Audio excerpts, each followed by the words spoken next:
સુરતમાં 118 કલાકારોની હત્યાના પ્રયાસનો મામલો પાણીમાં સલ્ફોઝ નાખનાર આરોપીને પોલીસે દબોચ્યો છે। કાપોદ્રા પોલીસે નિકુંજ નામના આરોપીની ધરપકડ કરી છે। નિકુંજ પર દેવું હોવાથી આત્મહત્યા કરવા સલ્ફોઝ લાવેલો આત્મહત્યા ન કરી શકતા સલ્ફોઝ ટાંકીમાં નાખી દીધું।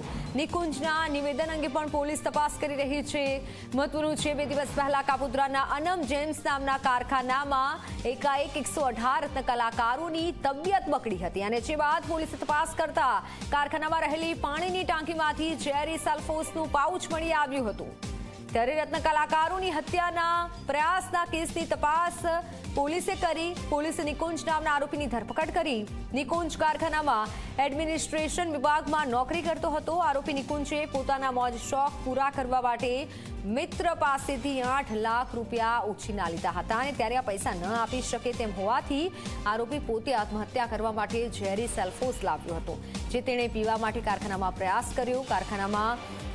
પરંતુ કારખાનામાં આત્મહત્યા ન કરી શકતા આજુબાજુના લોકો જોઈ ન જાય તે માટે આ સલ્ફોઝનું પાઉચ પાણીના ફિલ્ટર મશીનની ટાંકીમાં નાખી દીધું અને જે પાણી અન્ય રત્ન કલાકારોએ પીતા 118 જેટલા રત્ન કલાકારોની તબિયત બગડી હતી। તેઓને તાત્કાલિક સારવાર માટે હોસ્પિટલ ખસેડાયા હતા। ત્યારે પોલીસના હાથે પકડાયેલા આરોપી નિકુંજે આપેલું આ નિવેદન સાચું છે કે પછી ખોટું તે અંગે પણ પોલીસ તપાસ કરી રહી છે।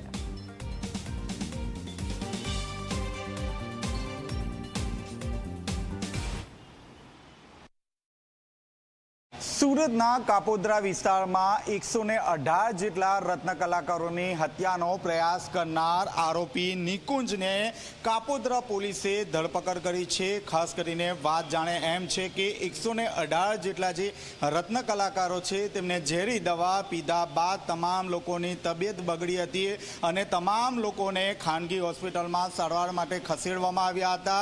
જે રીતે આ બનાવ બન્યો હતો, રાજ્યના મુખ્યમંત્રી ભૂપેન્દ્રભાઈ પટેલે પણ સમગ્ર ઘટનાને લઈને ચિંતા વ્યક્ત કરી હતી અને તપાસ માટે આદેશ આપી દેવામાં આવ્યા હતા।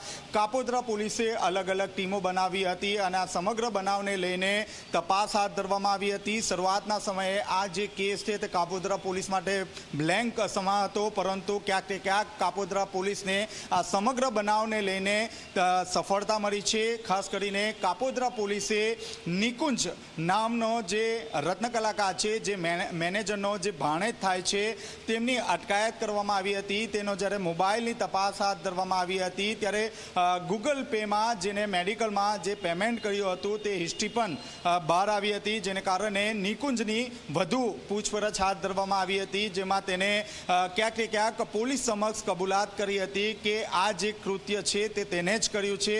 ખાસ કરીને નિકુંજે થોડા સમય પહેલા ₹8.5 લાખ બિઝનેસ શરૂ કરવા માટે ઉધાર લીધા હતા, જો કે ત્યારબાદ ધંધામાં દેવું થઈ ગયું હતું અને આ રૂપિયા ચૂકવી શકે તેમ ન હતું। ક્યાંક ને ક્યાંક આત્મહત્યા કરવાનું નિકુંજે નક્કી કરી લીધું હતું।